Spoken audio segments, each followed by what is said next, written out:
बहुत प्राचीन समय की बात है। पृथ्वी पर एक अत्यंत शक्तिशाली और क्रूर राजा राज्य करता था। उसका नाम था हिरण्यकशिपु। वो असुरों का सम्राट था और उसकी शक्ति का भय देवताओं तक को था। उसने कठोर तपस्या करके ब्रह्मा जी से वरदान प्राप्त किया था कि वो न दिन में मरे, न रात में, न घर के भीतर, न बाहर, न किसी अस्त्र से, न शस्त्र से, न मनुष्य से और न ही पशु से। इस वरदान के कारण उसका अहंकार आकाश छूने लगा। वह स्वयं को भगवान से भी बड़ा मानने लगा और पूरे राज्य में यह घोषणा करवा दी कि अब केवल उसी की पूजा होगी, किसी अन्य देवता का नाम लेना भी अपराध होगा। हिरण्यकशिपु का एक पुत्र था, प्रहलाद। बालक प्रहलाद बचपन से ही अत्यंत शांत, कोमल और दयालु स्वभाव का था। उसके हृदय में किसी प्रकार का अहंकार नहीं था। वह हर समय भगवान विष्णु का स्मरण करता रहता था। उसकी वाणी में मधुरता थी, नेत्रों में करुणा और व्यवहार में प्रेम।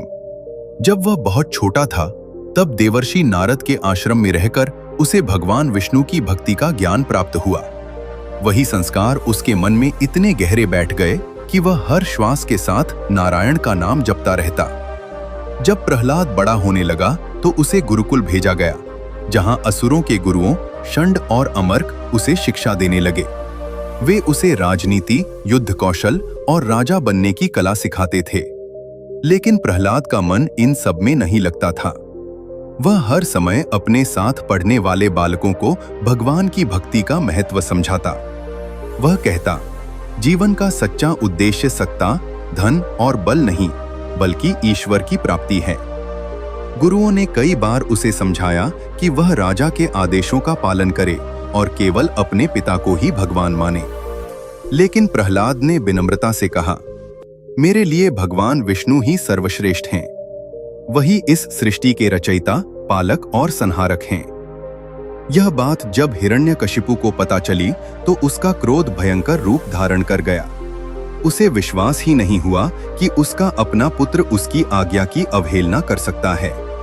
उसने प्रहलाद को दरबार में बुलाया और कठोर स्वर में पूछा, बता, तू किसे अपना भगवान मानता है? प्रहलाद ने बिना भय के उत्तर दिया, पिताश्री, मेरे भगवान नारायण हैं। वे हर कण में विद्यमान हैं। यह सुनते ही हिरण्यकशिपु आग बबूला हो उठा। उसने गरजते हुए कहा, यदि तेरा भगवान हर जगह है तो क्या इस स्तंभ में भी है? प्रहलाद ने शांत स्वर में कहा, हां पिताश्री, भगवान सर्वत्र हैं। यह सुनकर हिरण्यकशिपु का क्रोध और भड़क उठा, लेकिन उस समय उसने स्वयं को रोका और प्रहलाद को कठोर दंड देने का निश्चय किया। उसने आदेश दिया कि प्रहलाद को ऊंचे पर्वत से नीचे फेंक दिया जाए। सैनिक उसे लेकर गए और पर्वत की चोटी से नीचे गिरा दिया। सभी को लगा कि अब उसका अंत निश्चित है, लेकिन भगवान विष्णु की कृपा से प्रहलाद को तनिक भी चोट नहीं आई। वह सुरक्षित भूमि पर खड़ा होकर प्रभु का स्मरण करता रहा। जब यह समाचार राजा तक पहुंचा तो वह और अधिक क्रोधित हो गया।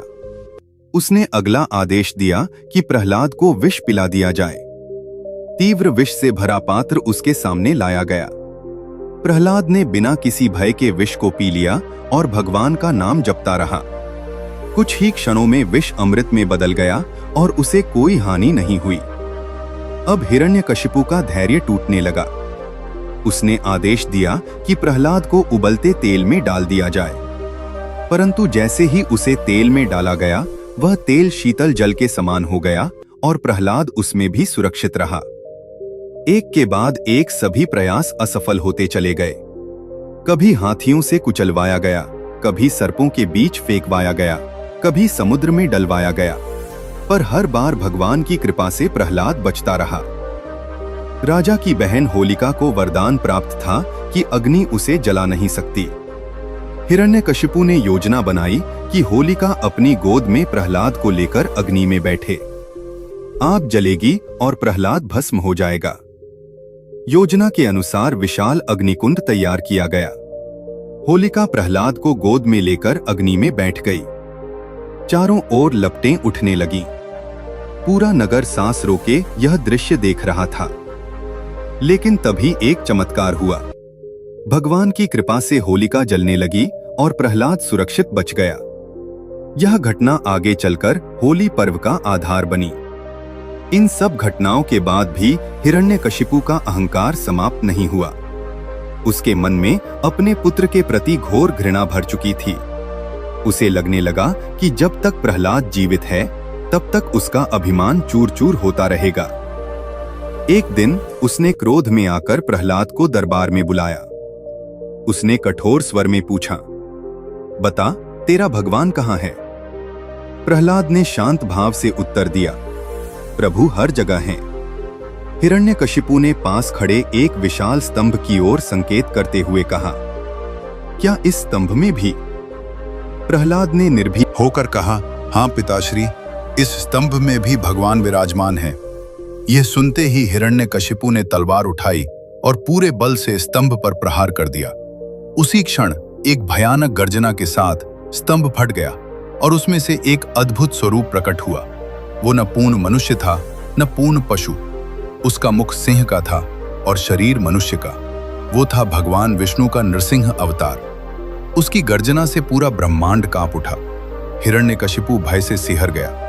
नृसिंह भगवान ने उसे पकड़कर अपने नाखूनों से विदीर्ण कर दिया। न दिन में न रात में बल्कि संध्या समय, न घर के भीतर न बाहर बल्कि द्वार की चौखट पर, न अस्त्र से न शस्त्र से बल्कि अपने नाखूनों से। इस प्रकार उसका अंत हुआ।